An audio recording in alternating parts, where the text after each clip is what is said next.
설교문을 완성한 후에 저 유튜브 영상을 단편 영화를 우연히 발견했거든요. 영화에서 이런 대사가 나옵니다. 남자 주인공의 대사죠. 어릴 때 했던 약속들은 여전히 기억에 난다. 하지만 나이를 먹어가며 했던 약속들은 대부분 금방 잊혀진다. 어쩌면 이렇게 소모적인 약속들의 연속인 탓에 삶이 정신없게 흘러간다고만 느끼는 게 아닐까. 그래도 다행인 것은 나름 낭만적인 약속이 하나 있다는 것이다. 마지막 하나 남은 낭만적인 약속, 이러한 대사가 있습니다.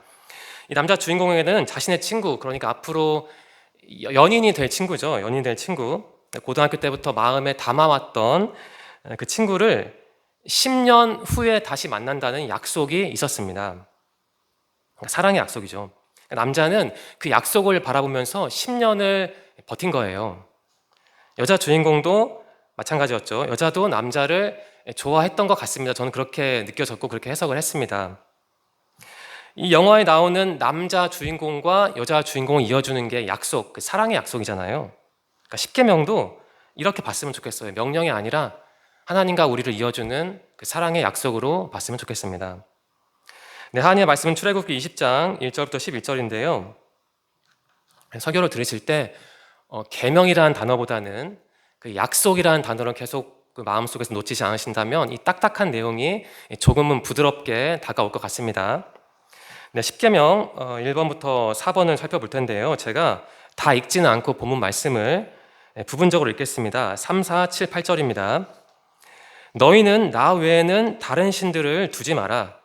4절입니다. 너희는 우상을 만들지 마라. 위로 하늘에 있는 것이나 아래로 땅에 있는 것이나 땅 아래로 물속에 있는 것에 그 어떠한 모양도 만들지 마라. 이어서 7절입니다.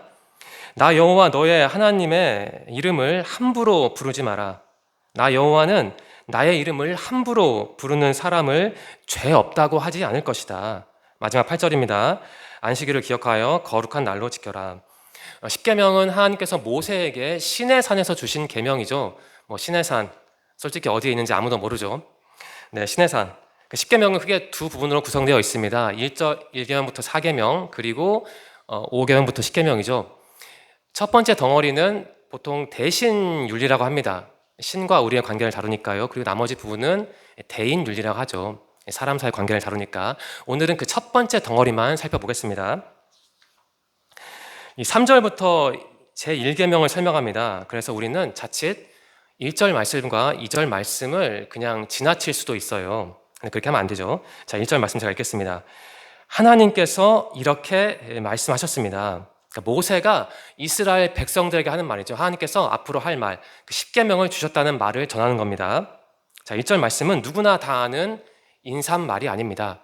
우리가 마트에 가서 듣는 홍보 문구도 아니고요. 지하철역에서 울려 퍼지는 그 방송도 아니죠. 선거철에 울려 퍼지는 선전 문구도 아닙니다. 하나님께서 이렇게 말씀하셨습니다. 여러분, 여기서 중요한 게 무엇일까요? 바로 이겁니다. 하나님께서 당신을 드러내기로 선택하셨다는 겁니다. 그러니까 어려운 말로, 신학적인 표현으로 계시라고 하죠. 하나님이 당신을 우리에게 보여주시겠대요. 어떠한 형태로요? 그러니까 언어라는 형태로요. 질문 한 가지 드리겠습니다. 여러분에게 하나님은 어떠한 분이신가요? 자, 1절 말씀을 떠올려 보십시오. 하나님이 이 10계명을 우리 인간에게 주시겠대요. 말씀을 하시겠대요. 하나님은 말씀하지 않으실 수도 있었습니다. 그분이 뭐가 아쉬워서 우리에게 굳이 말씀을 하시겠어요. 하지만 그분은 선택을 하셨죠.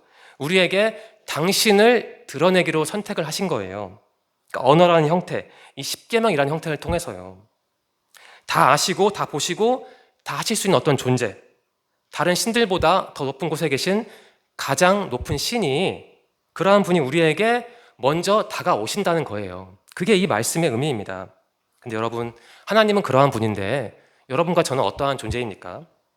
우리는 불완전하죠. 금가고 하루에도 몇 번씩, 수십 번씩 흔들리기도 합니다. 완전한 존재가 그처럼 불완전한 우리에게 먼저 다가오시겠대요. 그게 1절 말씀에 담긴 의미입니다. 저는 1절을 다시 묵상하면서 그래서 감사했고 또 그러한 것을 느꼈습니다. 여러분은 1절 말씀을 통해서 무엇을 느끼셨습니까? 여러분은 1절 말씀에서 무엇을 얻으실 겁니까? 이어서 하나님 말씀하시죠. 당신은 2절인데요. 이스라엘 사람들을 이집트, 그들이 종살이하던 이집트에서 건져낸 주님이라고 말씀하십니다. 2절 말씀도 하나님이 어떠한 분인지를 보여줘요. 하나님은 이스라엘을 위해 일하시는 하나님이라는 겁니다. 자, 1절 말씀에서 우리는 하나님이 그 말씀하시는 하나님이라는 것을 배웠잖아요. 2절 말씀은 일하시는 하나님을 보여줍니다. 말씀하시고 일하시는 하나님. 달리 말하면 하나님은 살아계신 하나님이죠. 자, 살아계신 하나님. 네. 이 표현을 사실 주의해야 하는데, 이 살아계신 하나님이라는 표현은 사실 맞습니다. 우리도 기도할 때 이러한 표현을 많이 사용을 하잖아요. 그런데 오늘 이 점을 한번 배워봤으면 좋겠습니다. 이 살아계신 하나님이라는 표현은 하나님을 3인칭으로 해서 그분을 묘사할 때만 써야 하는 표현입니다. 그분의 속성을 묘사할 때만 써야 하죠. 만일 우리가 하나님을 2인칭으로 하여 부를 때는 이 살아계신 하나님이라는 표현을 쓰면 안 돼요. 하나님이 살아계신 건 분명한 사실이지만 그분 앞에서 살아계신 하나님 이러한 표현을 쓰는 것은 신뢰라는 겁니다. 가령 제가 기도할 때 하나님 앞에 두고 기도하는 건데 살아계신 하나님 이러한 표현을 쓰는 것은 이런 거예요. 제가 아버지를 앞에 두고 살아계신 아버지 이러한 표현을 쓴 것과 똑같은 것이죠. 따라서 여러분이 기도하실 때라든지 다른 경우에 하나님을 2인칭으로 볼 때는 그 살아계신 하나님이라는 표현을 좀 쓰는 것은 지양했으면 좋겠습니다. 제가 이런 말씀을 드리는 이유는 저도 생각해 보니까 그러한 표현을 자주 했던 것 같아요. 이번에 설교를 준비하면서 공부하면서 깨달은 내용이라 여러분과 공유했습니다. 네, 3절부터 제1계명이 시작을 합니다. 이렇게 시작을 하죠.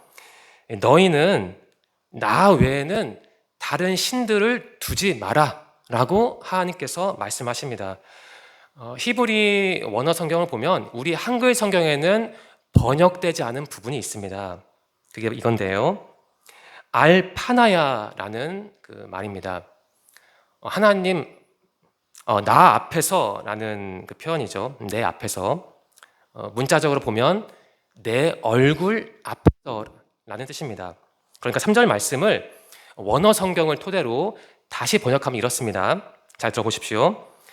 너희는 내 앞에서 혹은 내 얼굴 앞에서 다른 신을 섬기지 마라. 이렇게 번역할 수 있습니다. 조금 더 그 의미가 마음에 다가오지 않습니까?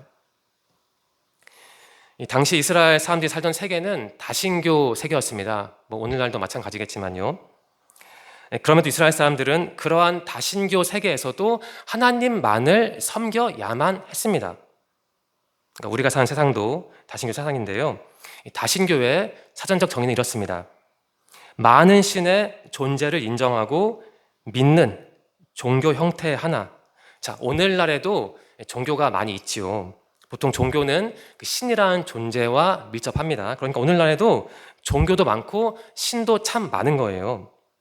앞서 언급한 이 다신교라는 그 개념을 조금 확장해서 임의로 우리에게 한번 적용해 보겠습니다. 이 공식적인 종교의 신들 외에도 한국 사회는 참 많은 신이 있습니다. 신을 숭배의 대상으로 정의한다면 그렇다는 겁니다. 여러분 주위에는 어떠한 신들이 있습니까? 저는 우리 청소년들을 보면 그 휴대전화가 꼭 신과 같다는 생각이 듭니다. 유튜브도 신 같은 존재라는 생각이 드네요. 또 어떤 신이 있을까요? 대표적인 게 돈이겠죠. 성도 마찬가지일 겁니다. 누군가에게는 강남 고급 빌라가 신일 수도 있고 또 누군가에게는 비싼 외제차가 신일 수도 있습니다. 네, 한국 사회는 이처럼 다신교 세계입니다.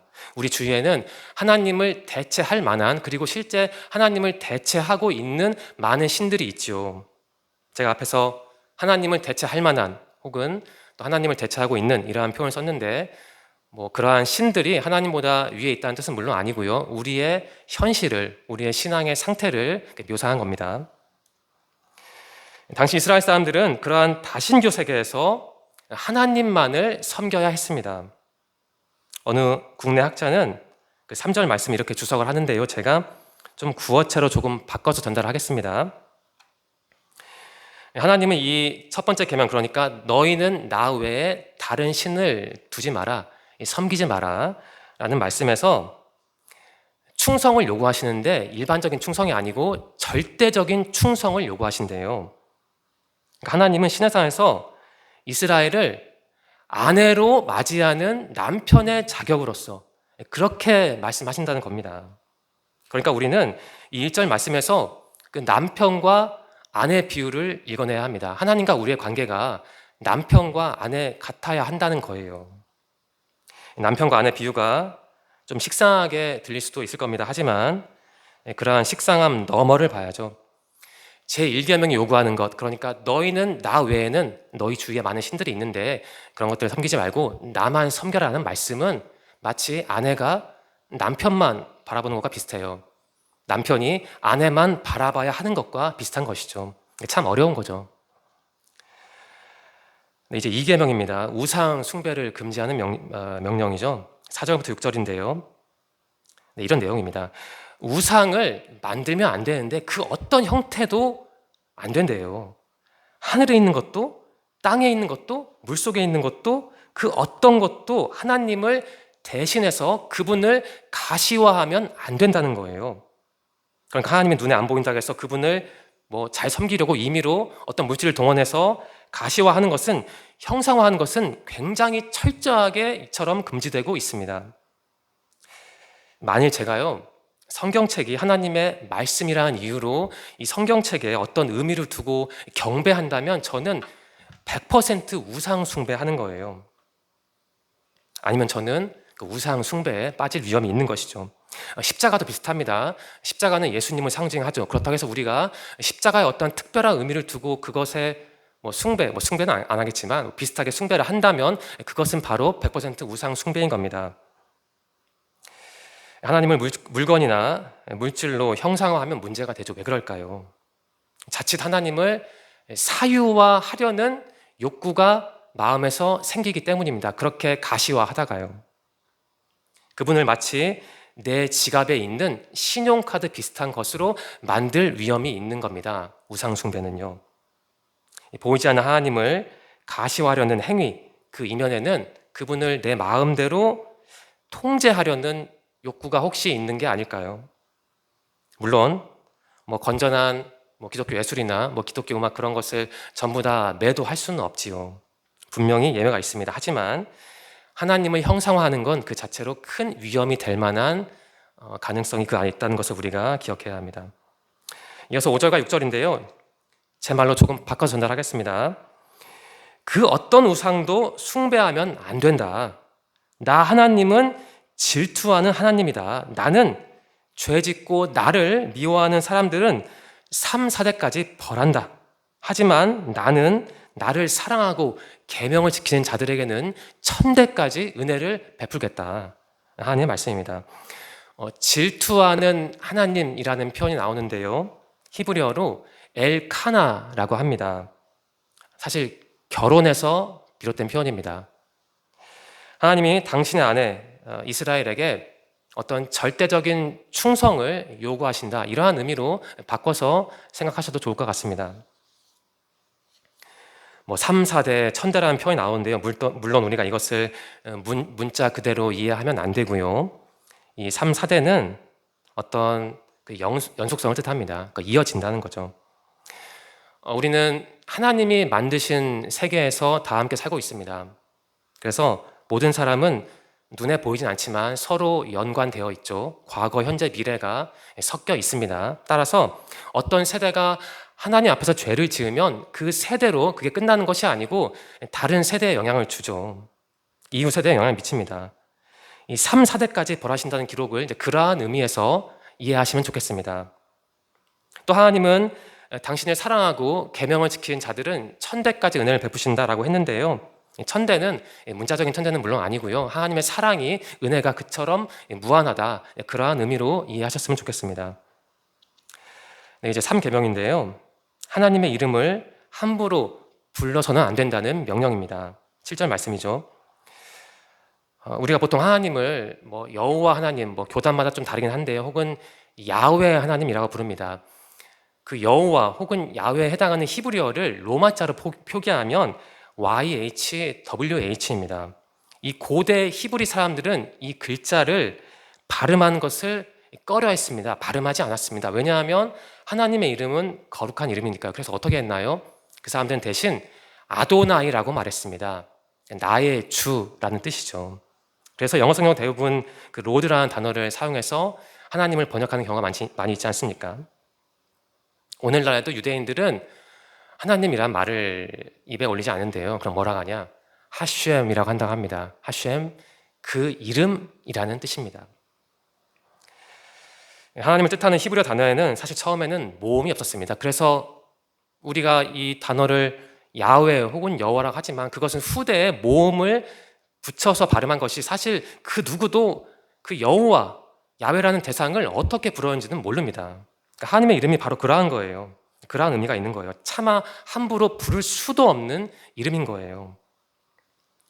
본문으로 돌아오겠습니다.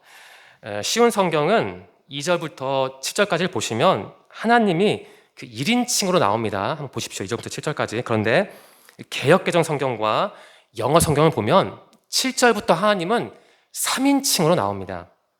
그러니까 1계명과 2계명에 관련해서 하나님은 1인칭으로 말씀하시는데 3계명부터는 하나님이 느닷없이 갑자기 3인칭으로 말씀하시는 거예요. 인칭 변화가 있어요. 굉장히 중요한 의미가 있는데요. 이러한 의미가 있습니다. 3인칭, 그러니까 이스라엘과 하나님 사이에 어떤 거리감이 있다는 겁니다. 그 거리를 알라는 것이죠.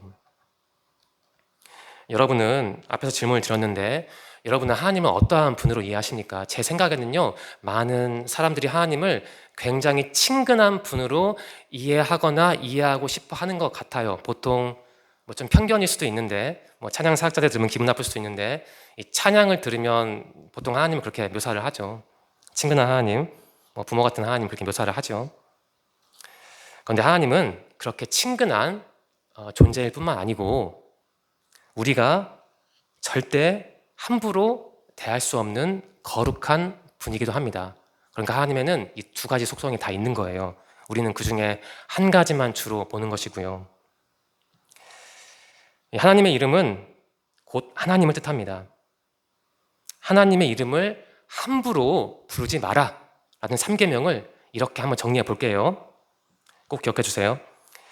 하나님의, 거룩한 하나님이죠. 거룩한 하나님의 능력과 임재를 상징하는 그 이름을, 이거 꼭 기억하셔야 합니다. 개인적인 목적과 이득을 위해 함부로 사용하지 말라는 거예요. 그렇게 하나님의 이름을 함부로 사용하면 그게 바로 죄라는 겁니다. 그냥 흘려 넘기기 어려운 죄라는 거예요. 여러분, 이 3계명이 사실 우리에게 참 많은 교훈을 주지 않습니까? 저는 이 1계명부터 4계명 중에 이 3계명이 저에게는 참 가장 중요하게 다가와요.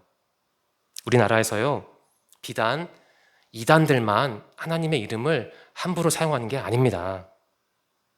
겉으로 멀쩡한 그리스도인들도 하나님의 이름을 굉장히 참담하게 사용을 해요. 그것도 아주 많이요. 구체적으로 말씀드리긴 좀 그러니까 제가 한번 상황을 설정해 볼게요. 어떤 사람이 이렇게 말을 했다고 칩시다. 하나님이 나에게 복을 주셨다. 주어가 하나님이죠. 이것은 하나님의 은혜다. 실질적으로 주어가 하나님이죠. 이것은 하나님의 뜻이다. 이것도 주어가 하나님입니다. 이런 말 우리가 많이 하죠. 고백을 해요. 그런데 가령 내 비즈니스가 대성해서 돈을 많이 벌어서 그것을 두고 하나님이 나에게 복을 주셨다고 단정을 하면 절대로 안 돼요. 만일 그렇게 하나님을 묘사를 했는데 내 비즈니스의 성공 과정에 임금 체불 같은 불법이 있었다면 그렇게 말한 건 100% 죄인 거예요. 벗어날 수가 없어요. 빠져나갈 수가 없는 거예요. 네, 하나님의 이름을 그렇게 함부로 말하는 건, 쉽게 말하면 어떤 상황을 묘사할 때 하나님을 툭하면 주어로 쓰는 건 정말 죄인 거예요. 죄가 될 확률이 굉장히 높아요. 하지만 우리는 그렇게 많이 하잖아요. 그렇죠? 한번 생각해 보십시오. 또 제가 이렇게 말했다고 가정을 하겠습니다. 저를 주어로 쓰는 게 안전하겠죠. 내가 이렇게 고통을 당하는 것은 하나님이 나를 사역자로 부르신 이유다. 많은 사역자들이 이런 말을 합니다. 저도 많이 들었습니다. 그런데요, 제가 만일 제 개인적인 고통을 극복하려고 순전히 제 뜻대로 이 길을 갔다면 제가 앞에서 한 고백은 바로 이 3계명을 어기는 죄가 됩니다. 여러분은 여러분의 삶에서 하나님을 주어로 삼아 말한 적이 있습니까? 한번 그러한 경험을 생각해 보시고 과연 진짜 그 사건에서 결과에서 하나님이 역사하신 걸까? 한번 의심을 해보신다면 이 3계명의 의미가 조금 더 간절하게 여러분의 마음에 다가올 겁니다. 뒤집어진 인식은 인생을 왜곡하죠. 내가 어떤 말을 하고 싶으면 그냥 나를 주어로 쓰면 됩니다. 굳이 확실하지 않은 사건에 하나님이 이렇게 하셨다 할 필요도 없고 해서도 안 돼요. 우리가 일상에서 하나님이 하셨다라고 말하는 일들은 정확히 보면 50%는 가짜입니다. 확률적으로 보면요. 자기 이익을 위해 자기가 하고 싶은 말을 하려면 그냥 주어를 여러분으로 쓰세요. 그러면 돼요. 어떤 결과를 두고, 특히 비극적인 사건을 두고 하나님을 주어로 사용하는 건 정말 큰 죄입니다. 그건 위험한 거예요. 저부터 제 언어를 점검해야 할 것 같습니다. 정리하겠습니다. 제 3계명, 그러니까 하나님의 이름을 함부로 부르지 말라는 건 개역개정 성경은 망령되이 이런 표현을 쓰는데 어쨌든 제 3계명은 이런 거예요. 너 인간의 이익을 위해, 그 이익이 무슨 뭐 심리적인 이익이든 뭐 물질적인 이익이든 어쨌든 간에요.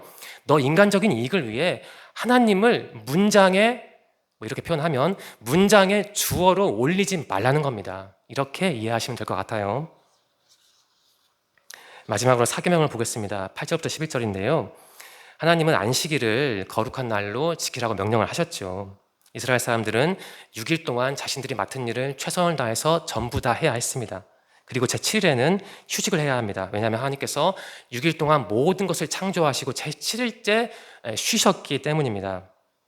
그래서 하나님이 창조하신 사람들은 그 안식일을 지키죠. 안식일을 지킴으로써 창조자 하나님, 그 사랑의 하나님, 질서를 주신 하나님을 기억하는 겁니다. 그런데 당시에 이러한 안식일 규정은 특정 계층에만 적용되는 게 아니었죠. 이방인에게도 적용됐고 그 자신의 종에게도 적용이 됐습니다. 심지어 가축도 예외가 아니었습니다. 이 8절 말씀은 한글 성경으로 보면 이렇게 시작을 하죠. 안식일을 이라고 시작을 합니다. 하지만 원어 성경을 보면 이렇습니다. 동사가 먼저 나오는데요. 제가 한번 읽어볼까요? 뭐 히브리어 잘하는 건 아닌데 자콜 에트욤 하샤바트 레카데쇼, 이게 8절 말씀의 히브리 원어입니다. 이 자콜은 동사인데요. 이게 무슨 뜻이냐면 기억해라라는 뜻이에요. 기억해라. 그러니까 히브리어 성경을 보면 이 8절 말씀은 안식일을 이라고 시작하는 게 아니고 기억하라라는 동사로 시작을 하는 겁니다. 기억하라는 단순히 뭐 과거 사건을 회상하다는 아니고요.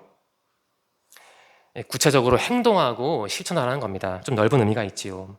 달리 말하면 일상생활에서 배운 걸 적용하라는 뜻이에요. 그렇게 이해됩니다. 하나님은 안식일을 거룩한 날로 지키라고 명령하셨죠. 거룩하다는 구별되고 분별된다는 뜻입니다. 특별하다는 뜻이죠. 안식일은 거룩한 날입니다. 하나님은 이스라엘 사람들이 안식일을 지키면서 그 안식일에 담긴 의미를 기억하고 실천하기를 바라셨던 거예요. 어떤 의미입니까? 어떤 의미예요? 이건데요. 너희의 진짜 주인이 나 하나님을 기억하라는 겁니다. 그러니까 안식일은 그냥 아무것도 안 하고 쉬는 게 아니고 누가 내 진짜 주인인지 알라는 거예요. 내 진짜 주인 나에게 쉼을 줬기 때문에 내가 쉬는 것이니까 그 쉼을 통해서 하나님이 내 인생의 진짜 유일한 주인이다라는 것을 알라는 겁니다. 이 안식이라는 말, 나의 주인이 하나님을 기억하는 게 안식이다. 이것을 한번 우리가 적용해 볼까요? 먼저 용어를 정리하겠습니다. 제가 전에도 한번 정리한 건데요. 복습한다 치고 한번 잘 들어보십시오. 오늘날에도 어떤 그리스도인들은 안식이라는 표현을 쓰는데 물론 그 맥락을 봐야겠지만 사실 안식이라는 단어를 쓰기보다는 주일이라는 단어를 써야 합니다. 지금 우리는 구약시대에 사는 게 아니고 신약시대에 살고 있죠. 예수님 이후 시대입니다. 예수님 이후 시대 성도는 안식일이 아니라 주일을 지키죠. 안식일은 하나님이 6일 동안 모든 것을 만드시고 제7일째 쉬신 것을 기념하는 날입니다. 그래서 실제 구약 시대에는 토요일을 안식일로 지켰죠. 하지만 예수님의 시대는 신약 시대부터는 다릅니다. 예수님은 이렇게 말씀하셨습니다. 인자는 안식일의 주인이다 라고 말씀하셨잖아요. 그리고 예수님은 실제 안식일 다음 날, 그러니까 토요일 다음 날 일요일에 다시 부활을 하셨죠. 예수님은 그러니까 부활을 통해서 안식일의 의미를 완성을 하신 겁니다. 그래서 여러분은 엄밀히 말하면 우리는 안식일이 아니야 지금 주일을 지키고 있는 것이죠. 이처럼 안식일과 주일은 다릅니다. 하지만 연결고리가 분명히 있죠. 그게 뭐냐면 바로 거룩함입니다. 안식일처럼 주일도 참 거룩한 날이죠. 왜냐하면 예수님이 부활하신 날이니까요. 부활하셔서 그 안식일의 의미를 완성을 하셨으니까요. 자, 오늘은 그 예수님이 완성하신 안식일, 즉 주일입니다.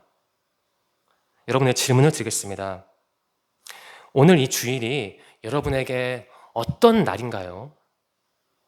오늘은 여러분이 그냥 몸과 마음을 쉬는, 쉬지도 못하지만 쉬는 날입니까? 오늘은 그냥 여러분이 설교 듣는 날인가요? 제가 설교하는 날일까요? 오늘은 여러분이 청소년부 아이들을 위해서 정말 열심히 봉사하는 날입니까? 아니면 오늘은 여러분이 마음의 위로를 받는 날인가요? 아니면 오늘은 여러분이 여러분의 진짜 주인이 누구인지 알고 믿고 고백하고 감사하는 날입니까? 주일은 나를 사랑하시는 나의 유일한 주인을 알고 그분께 감사하는 날입니다. 주일에 그렇게 감사해야 다른 날에도 그분께 감사할 수 있지 않겠어요?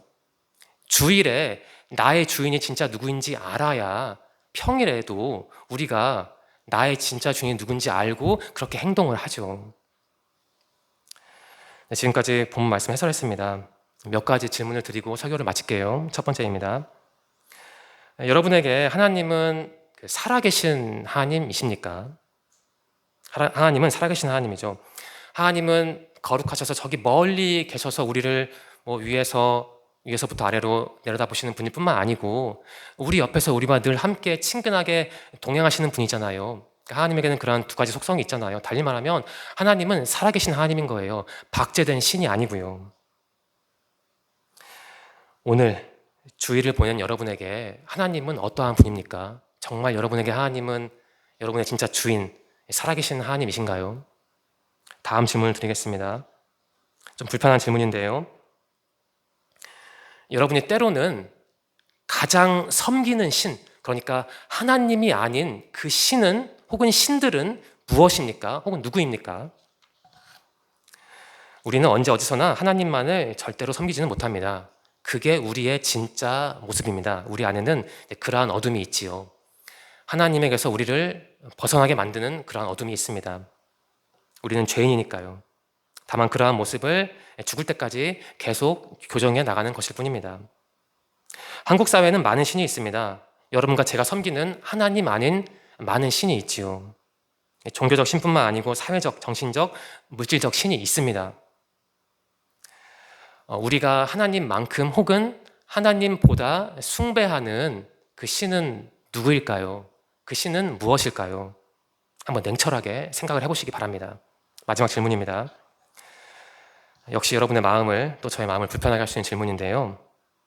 여러분, 하나님은 여러분의 주인이십니까? 아니면 여러분의 안락함을 보장하는 종인가요?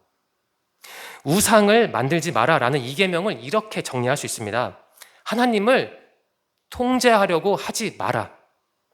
때로 우리는 알게 모르게 하나님을 내 지갑에 있는 신용카드처럼 대합니다.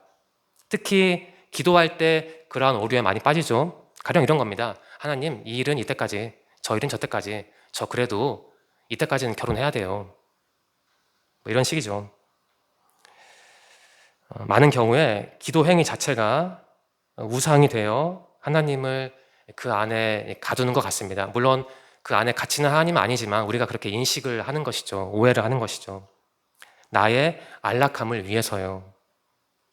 마지막으로 질문을 드리겠습니다. 여러분에게 하나님은 주인이십니까? 아니면 하나님은 여러분의 굳은 일을 도맡아 치닥거리하는 종인가요? 이게 굉장히 중요한 질문입니다. 설교를 마치려 합니다. 십계명 제1번부터 4번까지는 우리가 생각하는 것보다 진하고 넓은 의미를 가지고 있습니다. 이번 주 이 본문 말씀을 다 아신다고 하지 말고 여러 번 읽어보십시오. 암기가 아니라 의미입니다. 의미가 중요합니다. 1번부터 4번 계명은 우리를 사랑하시는 하나님이 우리에게 주신 사랑의 약속입니다. 저는 이번에 깨달았습니다. 십계명이 명령이 아니고 약속이라는 것을 깨달았던 겁니다. 그 약속은 건조한 명령이 아니고 우리를 사랑하신다는 약속이에요. 우리를 향한 이 사랑의 약속이 교훈합니다. 우리의 진짜 주인은 하나님이라는 사실을, 그 식상한 사실을, 하지만 우리가 늘 놓치는 그 사실을 이 말씀이 바로 교훈하고 있는 겁니다. 이번 주 본문 말씀을 통해 사랑의 주님을 만나시길 소망하고 무엇보다 여러분의 진짜 주인 하나님만을 온전히 섬기시기를 소망합니다. 기도드리겠습니다. 하나님 감사합니다. 우리가 주님을 알고 섬기는 사람들로 살 수 있어서 감사합니다. 하나님이 어떠한 존재인지 알 수 있는 십계명을 주셔서 감사합니다. 하나님, 오늘 주신 본문 말씀을 우리가 소중하게 여깁니다. 그 말씀이 내 신앙과 인생을 지키는 토대임을 믿습니다. 그 말씀이 나를 진정으로 가치 있는 존재로 만들 것을 믿습니다. 이번 주에도 성경과 기도로 주님과 동행하기를 원합니다. 다음 주에는 이 자리에 나오지 못한 분들과도 함께 예배드리길 소망합니다. 이번 주도 우리 모두의 몸과 마음과 영혼을 지켜주세요. 예수님의 이름으로 감사하며 기도드립니다. 아멘.